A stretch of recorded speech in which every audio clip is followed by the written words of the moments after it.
Hello दोस्तों, आप देख रहे हैं डी कोड इंडियन।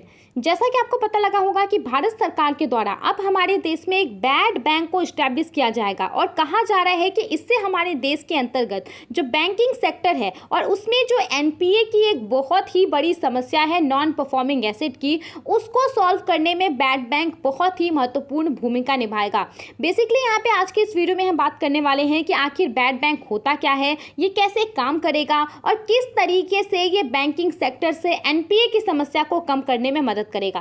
देखिए, एनपीए क्या होता है, आपको पता होगा कि किसी भी अगर कंट्री में आप जाएंगे और वहाँ पे जितने भी आपको बैंक मिलेंगे, कहीं पे भी आप दुनिया में चले जाइए, तो बैंक का दो इंपॉर्टेंट काम होता है। सबसे पहला क्या होता है कि हम और आप बैंक में जो पैसे जमा करते हैं वो बैंक अपने पास रखती है, और दूसरा काम होता है लोगों को लोन देना, हमारे ही पैसे से किसी तीसरे व्यक्ति को लोन देना। अब यहाँ पे हम और आप जो पैसे जमा करते हैं वो आज नहीं तो कल हम बैंक से वापस निकाल लेंगे और उसके ऊपर हमें इंटरेस्ट भी मिलेगा। तो बैंकों के लिए जो डिपॉजिट पैसा है वो क्या है, एक तरीके से लिएबिलिटी है। और अगर वहीं हम दूसरी तरफ देखें कि बैंकों के द्वारा जो दूसरे लोगों को लोन दिया जाता है, उस लोन के ऊपर बैंक को क्या मिलता है, इंटरेस्ट मिलता है, बैंक पैसा कमाती है। तो बैंक के लिए लोन क्या हुआ, एक तरीके से एसेट हुआ।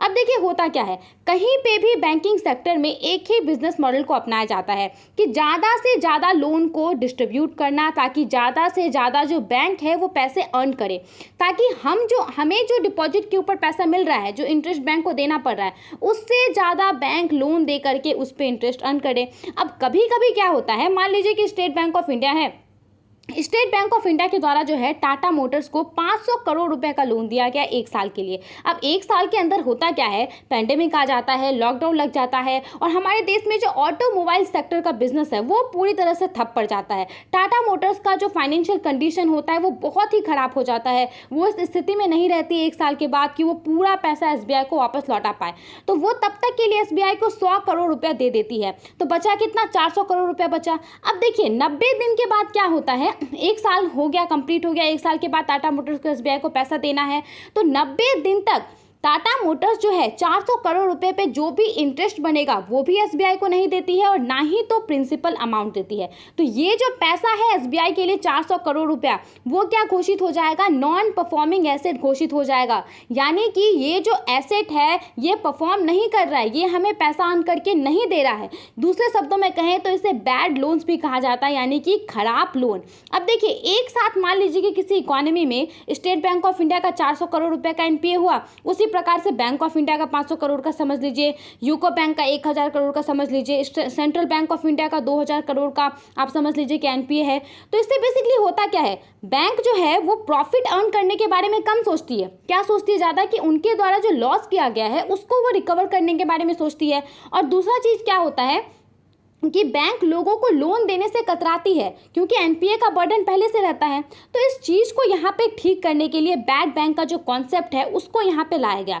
बहुत दिनों से, बहुत महीनों से या फिर सालों से कहें तो सरकार को कहा जा रहा है कि एक बैड बैंक को क्रिएट किया जाना चाहिए। और बैड बैंक क्या होगा, बेसिकली एक प्रकार का ये एंटिटी होगा, एक प्रकार का ये कंपनी होगा जिसमें देश में जितने भी बैंक हैं और बैंक के अंदर जो भी बैड लोन है, जो भी एनपीए है, वो सभी को बैड बैंक के अंतर्गत ट्रांसफर कर दिया जाएगा और बैंकों के बैलेंस शीट से जो एनपीए है उसको हटा दिया जाएगा, उसके बर्डन को हटा दिया जाएगा। इससे क्या होगा, बेसिकली इससे बैंक जो है, जो बैंक का नॉर्मल काम होता है, बैंकिंग ऑपरेशन, स्पेशली जो लोन देने का काम होता है, वो बैंक अच्छे तरीके से कर सकती है। अब यहाँ पे मान लीजिए कि बैड बैंक है, बैड बैंक ने क्या किया कि स्टेट बैंक ऑफ इंडिया का जो 400 करोड़ रुपए का एनपीए है वो बैड बैंक ने ले लिया, उसे खरीद लिया बेसिकली। अब जो है एसबीआई के अंतर्गत कोई भी एनपीए नहीं है, ऐसा आप सोच लीजिए।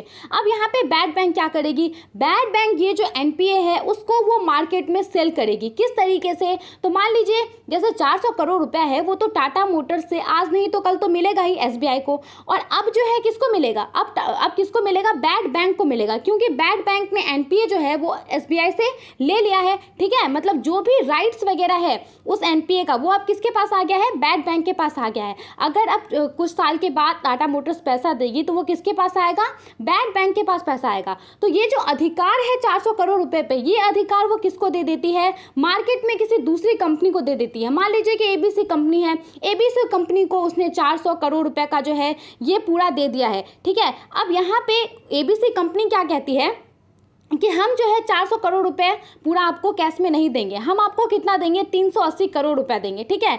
अब ये 380 करोड़ रुपए जो है ये बैड बैंक क्या करती है, वापस एसबीआई को दे देती है। तो इस तरीके से ये पूरा कॉन्सेप्ट जो है वो काम करता है। यहाँ पे एसबीआई को भले ही थोड़ा सा लॉस हुआ, लेकिन उसका जो एनपीए का अमाउंट है, जो पैसा है, वो उसे यहाँ पे मिल जाता है। अब हम आते हैं यहाँ पे हो क्या रहा है हमारे देश में। तो देखिए, आपको पता होगा कि इस साल के बजट भाषण में निर्मला सीतारमण जो कि हमारी फाइनेंस मिनिस्टर हैं, उनके द्वारा बहुत सारे अनाउंसमेंट किए गए। उसमें से एक बड़ा अनाउंसमेंट ये था कि देश का पहला बैड बैंक को एस्टैब्लिश किया जाएगा। अब तक हम जो बैड बैंक के बारे में बात कर रहे थे, उसका नाम यहाँ पे क्या दिया गया है, national asset reconstruction company limited NARCL, जिसे कि कंपनीज एक्ट के तहत रजिस्टर कर दिया गया है। तो आप बैड बैंक जो समझ रहे थे उसको आप क्या समझ सकते हैं, आप NARCL समझ सकते हैं। और ये क्या है, ये एक एंटिटी है। ये बेसिकली काम क्या करेगा, देखिए, ये हमारे देश में जो अलग अलग बैंक्स हैं, उन बैंकों के अंदर जो एनपीए है, उस एनपीए का टोटल 2 लाख करोड़ रुपया जो है उसको ये खरीदेगा बैंक से। और उसके बाद जो है, अब देखिए, एक अलग एंटिटी को, उसमें क्या था, पहले जो बैड बैंक था, बैड बैंक ने क्या किया था, एसबीआई का 400 करोड़ रुपया ले लिया था और उसको मार्केट में बेच दिया था।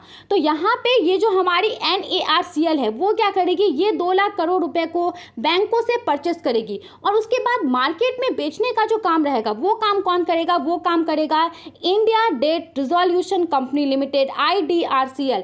इसका काम रहेगा कि इन एनपीए को, इन एसेट को मार्केट में बेचना। अब देखिए, यहाँ पे NARCL IDRCL बेसिकली ये क्या है, एक कॉन्सेप्ट है बैड बैंक का, आप समझ लीजिए। यानी कि दो एंटिटी है, दो एंटिटी मिल करके जो है बैंकिंग सेक्टर के अंदर जो एनपीए की समस्या है उसको सॉल्व करेगी। अब यहाँ पे समझ लीजिए कि एसबीआई जो है, एसबीआई का जो 400 करोड़ रुपया एनपीए था, उस एनपीए को NARCL ने खरीदा और उसके बाद IDRCL जो है वो इसको मार्केट में बेचने के लिए जा रही है। तो फिर ABC कंपनी लिमिटेड को ये बेचती है। लेकिन ABC कंपनी लिमिटेड क्या कहती है कि ये 400 करोड़ का 300 करोड़ देगी, 400 करोड़ रुपए का ये एनपीए अपने पास रखेगी, वो एसेट का जो राइट है वो अपने पास रखेगी ABC कंपनी लिमिटेड। और उसके बदले ये IDRCL को, जो बैड बैंक है, उसको ये कितना देगी, 300 करोड़ रुपए देगी। तो यहाँ पे देखिए, 100 करोड़ रुपए का तो लॉस हो रहा है, ठीक है। तो यहाँ पे इस लॉस को पूरा करने के लिए भारत सरकार के द्वारा अभी यहाँ पे कैबिनेट से 30,600 करोड़ रुपए की गारंटी को यहाँ पे मंजूरी मिली है। और इसी पैसे से इस तरीके का जो डिफरेंस होगा उसको यहाँ पे भरा जाएगा। अब हम समझते हैं कि एग्जैक्टली ये काम कैसे करेगा। ये जो बैड बैंक को स्टैब्लिश किया जा रहा है, जिसका नाम यहाँ पे, ये जो जिसके अंतर्गत दो एंटिटी होगी, NARCL और IDRCL, ये काम कैसे करेगा। तो देखिए, सबसे पहले क्या करेगा, NARCL क्या करेगा, ये बैंकों के अंतर्गत जो आपका बैड लोन्स है उसको ये खरीदेगा।